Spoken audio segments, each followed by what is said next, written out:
friends, welcome back to my channel, or welcome if you're new. My name's Dalia and we're back on my witchy medieval abandoned island Grim Isle. Feels like it's been a while since we've been here, but I think it's only been like a week. So let's head over to the area we're going to be decorating today, and we can do a little discussion about what we're going to be building today. So you know me, I do not map out my builds, but I made this little area where we're going to be decorating my house because that is the build we're going to be doing today. So I hope that you guys enjoy. If you do, don't forget to leave a like on the video, comment down below, and subscribe to the channel. We'd love to have you join our little family here on YouTube. So without further ado, let's get started, because even though it's quite a small build, we got a lot of work to do, and I just want to get started, you know? Basically, this empty spot to the left of my entrance has been kind of taunting me for the last couple of weeks. And originally I was going to put a couple of villagers' homes here, but I've always wanted to put my own residence house really close to the entrance, and this isn't that close. But yeah, my house is going to go here. I've already customized it to this kind of like rustic looking cabin, I guess. I'm trying to make all my villagers' homes on this island because they're meant to be like medieval-ish, look very old and rustic, with like either like straw roofs or like really old stone. Obviously, like your customizations for your houses are pretty limited, but yeah, that's the kind of vibe. So I had this like random little piece of cliff that I placed there when I first made my island entrance, and I just decided, instead of placing like furniture up there, I'm just going to kind of frame the entire area, because this is right by my beach, with some cliffs, and then just put some trees on the top, because I'm going to basically be blocking off all my cliffs on this island, or all my beaches on this island, with trees and cliffs, because I don't want to decorate my beaches for this island. Just doesn't quite fit my theme. This is an autumn themed island.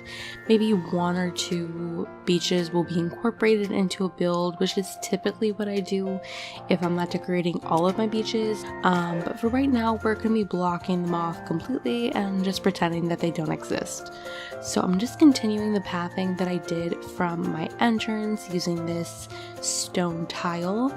Now, I do have a question for you guys. There's this, I think it's a new variation of this path by the same creator, where the moss is more of a yellow greenish color.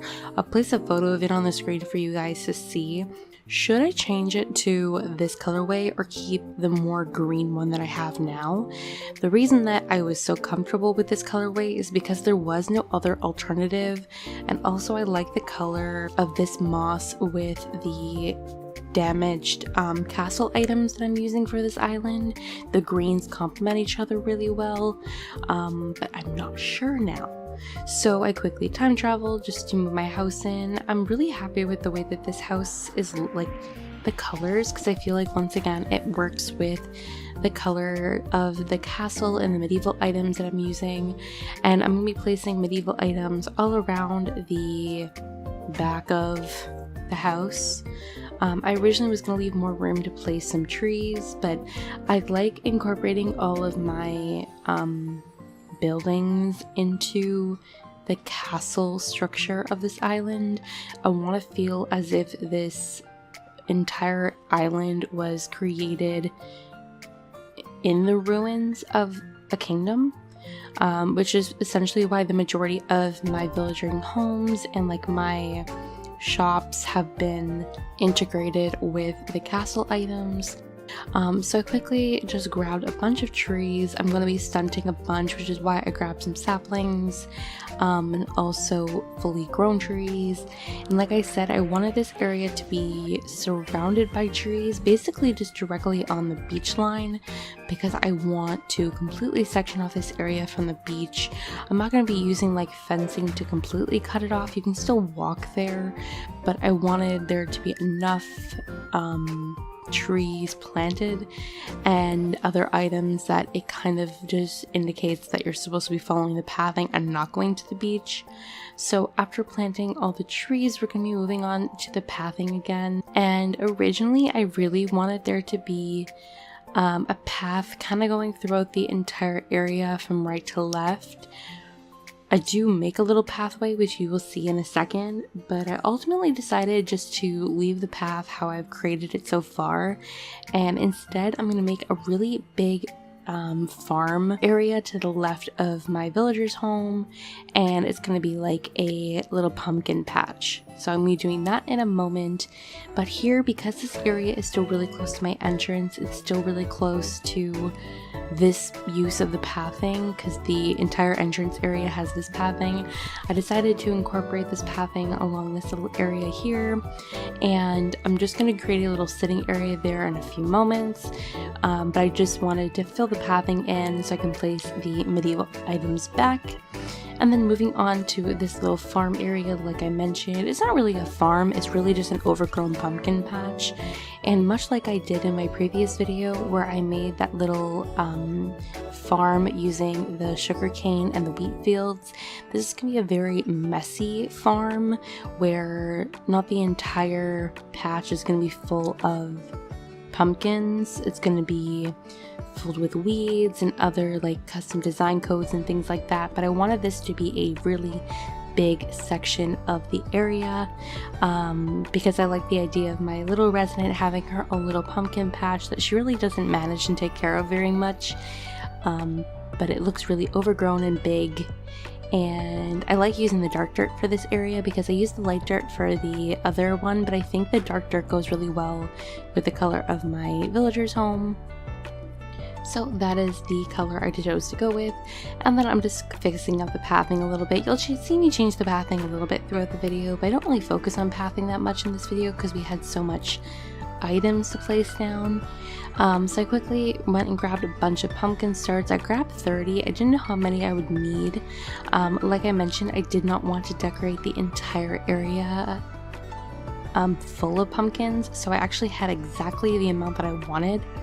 And typically when you plant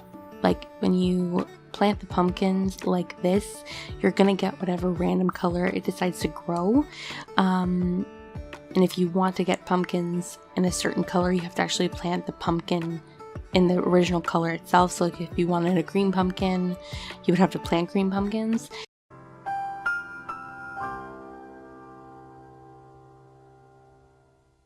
But I wanted this to be very scattered in terms of the colorways. I didn't really care what colors I was going to get, and I also water them at different growth stages too, so I would have like a mixture of 1, 2, and 3 pumpkin sprouts on each of the pumpkins. I really just wanted this to be very like a very chaotic, unkept garden, as you guys can basically see. So I randomly planted the pumpkins in like a scattered way, and then I'm going to time travel obviously to grow in the pumpkins.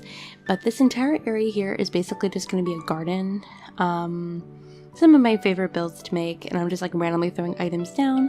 So I placed some silos, some storefronts, and they're going to be using tons of barrels and like wooden boxes and things. So I quickly time traveled, realized I received absolutely no green pumpkins. Like I know green is the most rare version of pumpkin that you can get, but I thought that was a little crazy. So I'm just quickly moving around. I'm gonna change some of the pumpkins around and plant a couple of green ones just so I can have a little bit of green, maybe add a little more yellow and white after I get a new shovel because my golden shovel died.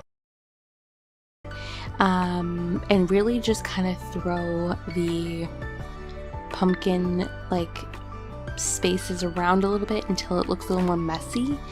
So I'm just doing that. I also picked a bunch of the pumpkins because I didn't want them all to be on the 3rd day of full growth. I wanted some of them to have 2 pumpkins, some of them to have 1, like I just mentioned. So yeah, I'm just kind of throwing them down randomly and really just having the colors be very mixed matched, which I love the way that these look when it's a little more full. So that's what I did. And then going over here, I'm placing the log round table because I'm going to have a cute little sitting area here. I didn't want to add too much to this area here because my entrance is so messy and very cluttered that I wanted this transition area to be a little more subtle with the furniture, really and focus on more of the natural elements until you got to this garden area.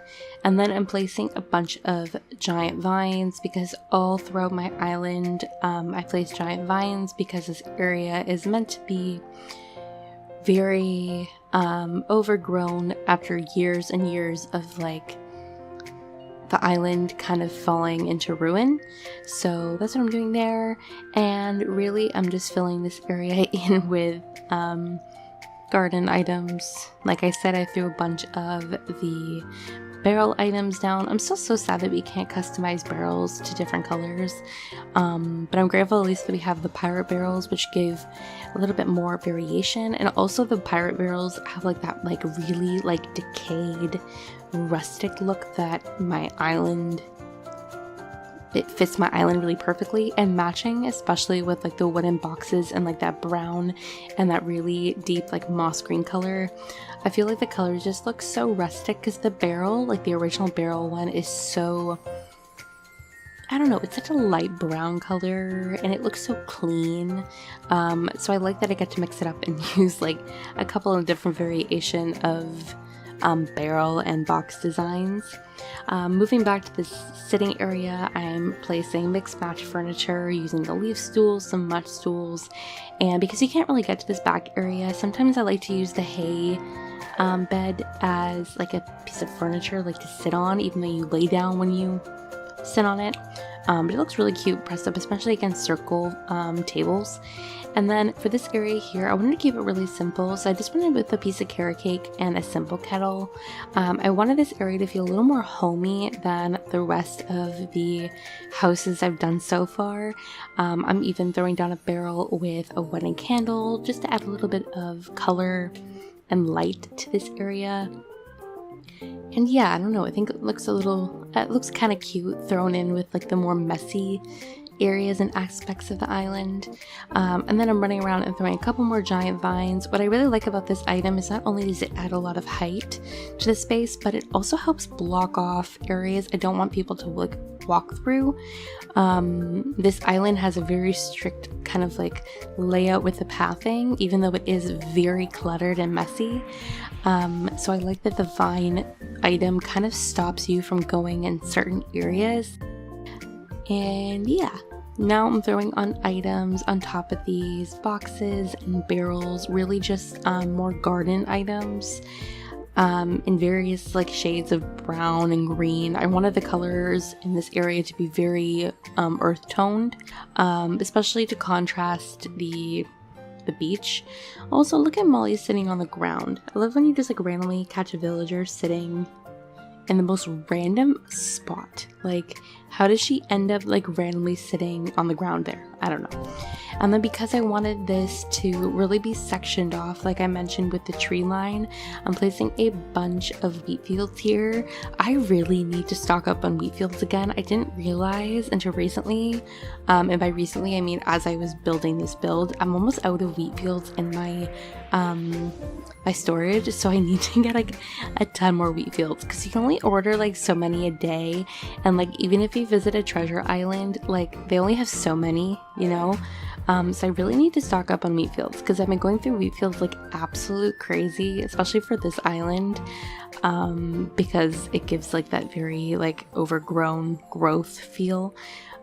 Growth, that doesn't sound nice. Anyway, so I'm just fixing up the pathing a little bit, placing some leaf piles randomly throughout, and just really trying to fill in the space and make it feel very, you know, grown in.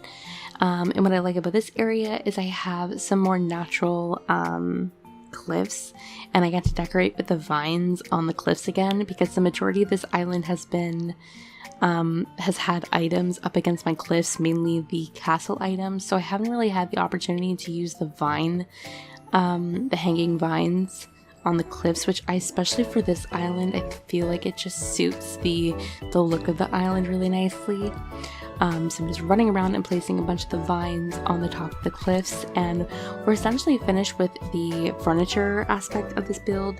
So the majority of the rest of this build is going to be, other than throwing a couple more custom designs down, is going to be filling the area in with some plants, so some flowers and some weeds and things, but that's pretty much all I'm going to be doing for the rest of the video. I also threw this pathing down because I like that it kind of indicates that here's a path to lead to the pumpkin patch.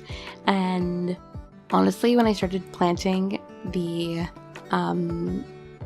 shrubs and the flowers and stuff in this area, I almost forgot about the glowing moss because I haven't used it in a little while. I love that the glowing moss adds a little more magical element to this island because, as I've mentioned before, this is meant to be like a witchy kind of island, even though it's very subtle in its approach, which is the intention I had behind the creation of this island since the beginning. So adding the medieval elements with like the moss, glowing moss, just kind of shows that the island is kind of magical and mysterious, and I don't know, I just like how it looks. And I have never used the glowing moss on any other island, so this is the first island I've actually used it on, and I really like how it looks. I don't know. So really at this point, there's not much else to do except plant a bunch of weeds.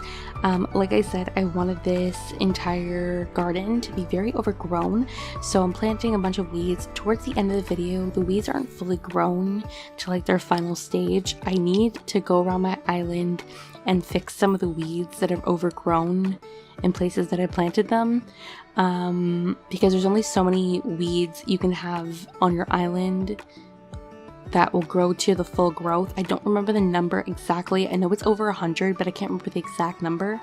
But when you're like decorating with a lot of weeds, you have to be careful about where you plant them, because if you want like a certain weed to be at the full growth stage, you can't have so many weeds around your island already planted because you might not get that weed to fully grow. It's kind of annoying. I wish that you could determine like which weed you want to be fully grown, but fortunately, we're not that level of development in Animal Crossing yet. But anyway, my last thing I have to do is just quickly decorate these cliffs. I'm placing some weeds and flowers, and a couple of dropped items as well, including like some acorns and pine cones and some mushrooms as well, just really emphasizing the messiness of this island. One of the best ways to address like a messy island is to place dropped items, especially the more natural items, because they just, I don't know, they look really good and they add an extra element of decoration that like traditional items don't always do. And then the last thing I had to do is just plant or place a couple of the spooky items down. This is always the thing I traditionally save for last,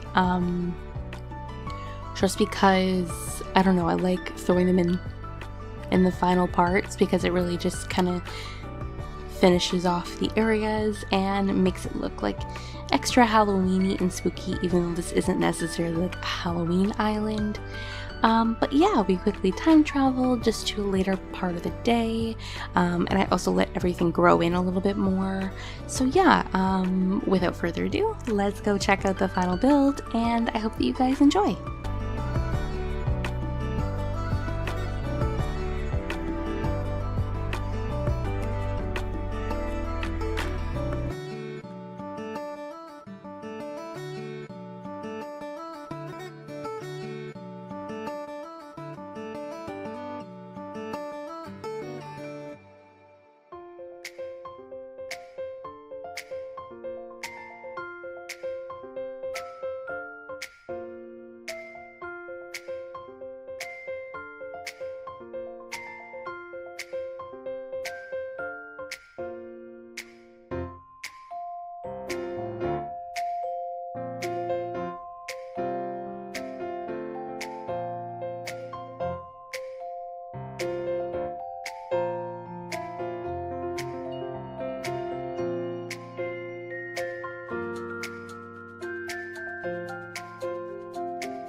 Alright, that is everything for today's video. I really hope that you guys enjoyed. I love decorating my villagers' home, and I think this is probably one of my favorite little layouts I've ever done. It's just so cute and cozy, and I'm just so happy with the final result. So if you guys enjoyed as well, don't forget to like, comment down below, and subscribe to the channel if you guys would like to see more videos from me. Join our little family that we're growing here on YouTube.